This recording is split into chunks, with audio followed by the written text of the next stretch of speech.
Salut à tous!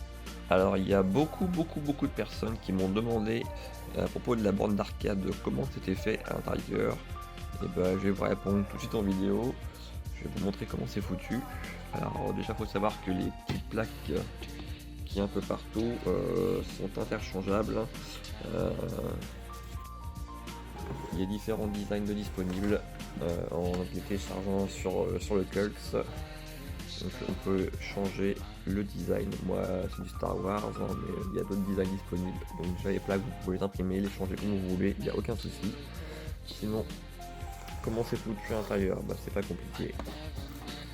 On va ouvrir la petite porte secrète. Ah, donc il y a un petit verrou.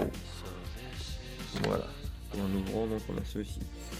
Donc là déjà on a le Smart P1, hein, donc, la carte de chez Yumi, de chez Wanao France, que vous pouvez vous procurer au tarif de 25 € sur leur site.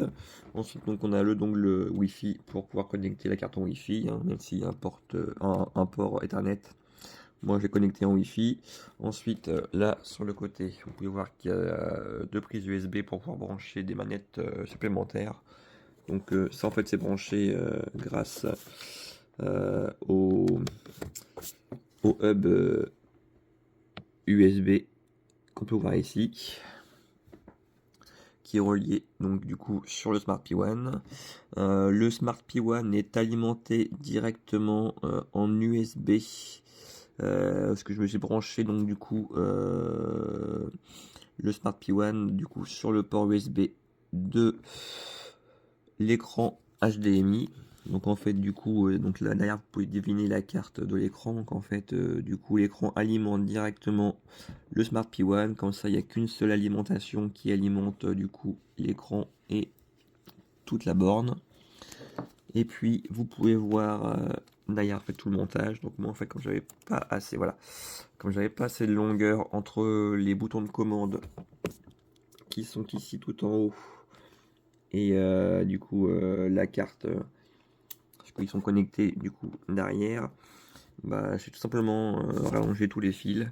Je les ai rallongés, je les ai soudés, j'ai mis de la gaine thermo pour pouvoir prolonger tout ça. Et puis en montage, il n'y a plus que. Donc ça, c'est tous les boutons qu'on a récupérés du bandeau de l'écran qui était déjà monté. Et puis après, vous avez les enceintes, hein, qui sont directement également reliées sur la carte de l'écran qu'on peut voir ici derrière. Donc ça c'est pour le montage intérieur. Après ça en fait c'est amovible, hein, si vous voulez pouvoir démonter. Donc voilà, ça c'est pour l'intérieur. Et du coup pour le rajout de jeu, ben, moi je le fais en SSH parce que je trouve que c'est plus facile. Donc je me connecte en SSH sur le Smart P1 et je lui injecte directement les jeux qui sont du coup installés dans la carte.